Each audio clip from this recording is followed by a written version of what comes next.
नमस्कार दोस्तों, आज आपका फिर से स्वागत है एक नॉलेजेबल वीडियो में। आज हम बात करेंगे यूनियन टेरिटरीज़ ऑफ इंडिया के बारे में।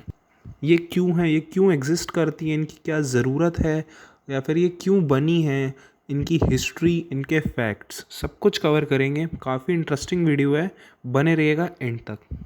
एंड अगर अभी तक सब्सक्राइब नहीं किया तो please subscribe to my channel. Let's get started.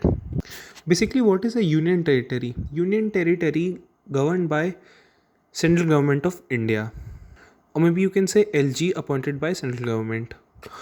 Basically एक डिफरेंस होता है स्टेट और एक यूनियन टेरिटरी के बीच में। जो सबसे बड़ा रीज़न डिफरेंस होता है स्टेट और यूनियन टेरिटरी के बीच में, वो ये है कि जो स्टेट होता है उसका एक खुद का कॉन्स्टिट्यूएंट डिवीजन होता है और उसके पास खुद की चुनी हुई सरकार होती है जो अपने हिसाब से लॉज बना सकती है। और वहीं जो यूनियन टेरिटरी होती है उसमें स्मॉल एडमिनिस्ट्रेटिव यूनिट्स होती हैं जो यूनियन गवर्नमेंट मतलब भारत सरकार चलाती है।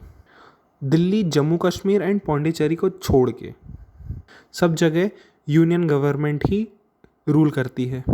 दूसरा डिफरेंस ये है कि जो स्टेट होता है उसके पास उससे उसकी फेडरल रिलेशनशिप होती है यूनियन गवर्नमेंट से, और स्टेट और यूनियन में एग्जीक्यूटिव पावर्स डिस्ट्रीब्यूटेड रहती हैं, पर यूनियन टेरिटरी में ऐसा नहीं होता है।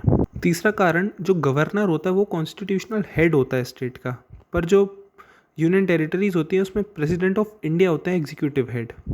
चौथा कारण, जो स्टेट होते हैं वो चीफ मिनिस्टर चलाते हैं और जो यूनियन टेरिटरी होती हैं वो एलजी चलाते हैं। सबको पता है स्टेट को ऑटोनॉमस पावर है, यूनियन टेरिटरीज को नहीं है। तो ये तो हो गए डिफरेंस। हाँ, एक पावर गवर्नमेंट ऑफ इंडिया के पास ये होती है as per article 3 of the Indian constitution. जो यूनियन गवर्नमेंट होती है उसको पावर है स्टेट के साइज़ को इंक्रीज़ करना, डिक्रीज़ करना, किसी भी साइज़ की बाउंड्रीज़ को चेंज करना, नेम चेंज करना स्टेट का, वो यूनियन गवर्नमेंट को पावर होती है। यूनियन टेरिटरी वर्ड मतलब इसकी शुरुआत तब से हुई थी, मतलब जब अंग्रेज़ हमारा देश छोड़ के गए तब हमको सबको पता था कि हमारा कंट्री बटा हुआ है बहुत सारे स्टेट्स में, प्रिंसली स्टेट्स में। जैसे कि कई जगह राजा का शासन था, कई जगह चीफ कमिश्नर्स थे प्रोविंस में, कई जगह एलजी भी थे इंडिया में उस समय। बट फिर जैसे जैसे आगे चलता गया बहुत सारी स्टेट्स का, प्रिंसली स्टेट्स का मर्जर होता गया, सब कुछ सही होता गया, भारत में एकता आती गई। उसके बाद उसको गवर्न करने में भी प्रॉब्लम आई, तो गवर्नमेंट ने स्टेट्स रीऑर्गेनाइजेशन एक्ट ऑफ 1956 पास किया, जिसमें जो मैंने अभी आपको पार्ट्स बताए जो जो स्टेट्स के, वो सारे मर्ज होके एक सिंगल यूनियन टेरिटरी बन जाएंगे। तो उस समय यूटी का कॉन्सेप्ट कॉन्स्टिट्यूशन में ऐड हुआ इन 1956। तो ये है रीज़न यूटीज़ का। आइए अब थोड़ी हिस्ट्री और फैक्ट्स जानते हैं आज तक जितनी भी इंडिया में कुल मिला के यूटीज़ हैं उनके बारे में। शुरुआत में जब भारत आज़ाद हुआ था तब भारत की 6 यूटीज़ थी। अंडमान एंड निकोबार, लक्षद्वीप, दिल्ली, मणिपुर, त्रिपुरा, हिमाचल प्रदेश। जी हाँ, जी जो अब स्टेट्स हैं ना अभी इसमें से बहुत सारे, वो पहले यूटीज़ हुआ करते थे। बट जैसे जैसे समय बीतता गया वैसे वैसे इसमें चेंजेस आते गए। कुछ स्टेट्स बाहर आए, कुछ स्टेट्स अंदर गए। 1961 में दमन एंड दीव और गोवा मर्ज्ड हुए रिपब्लिक ऑफ इंडिया में, जब पोर्चुगीज़ ने रूल उनका एंड हुआ।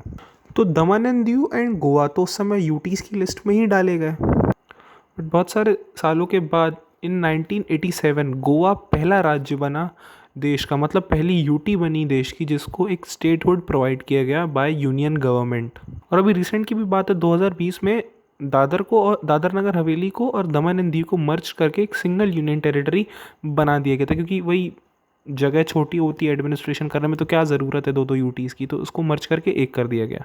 1970s में मणिपुर को, त्रिपुरा को एंड हिमाचल प्रदेश को स्टेटहुड प्रोवाइड किया गया यूनियन गवर्नमेंट द्वारा, और चंडीगढ़ को यूनियन टेरिटरी बनाया गया।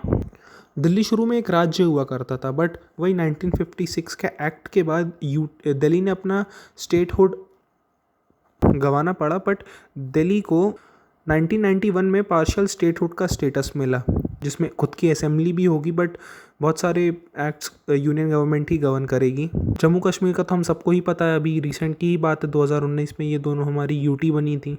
यूनियन टेरिटरीज एग्जिस्ट क्यों करती हैं हमारे देश में? मतलब अगर देखें तो दिल्ली को छोड़ के यूनियन टेरिटरीज़ में बहुत लेस पॉपुलेशन है, अगर लैंड साइज़ भी बहुत कम है दूसरे स्टेट से अगर कंपेयर किया जाए तो। अब ये बहुत ज़्यादा ही छोटे हैं, अब इनको अलग से इंडिपेंडेंस देके क्या ही मतलब है, अलग से स्टेट बना के क्या ही करेंगे। इससे अच्छा सेंट्रल गवर्नमेंट ही उसको एडमिनिस्ट्रेट करती है, सिर्फ दिल्ली और जम्मू कश्मीर और पौंडीचेरी को छोड़ के। अब देखते होंगे वहाँ रेगुलरली चुनाव होते रहते हैं। और इनमें से बहुत सारी जो यूटीज़ हैं उनमें बहुत ज़्यादा डिफरेंट कल्चर था, बहुत डाइवर्सिटी अलग प्रकार की थी जो इनके आसपास के सराउंडिंग स्टेट्स थे उनमें मर्ज करने के लिए।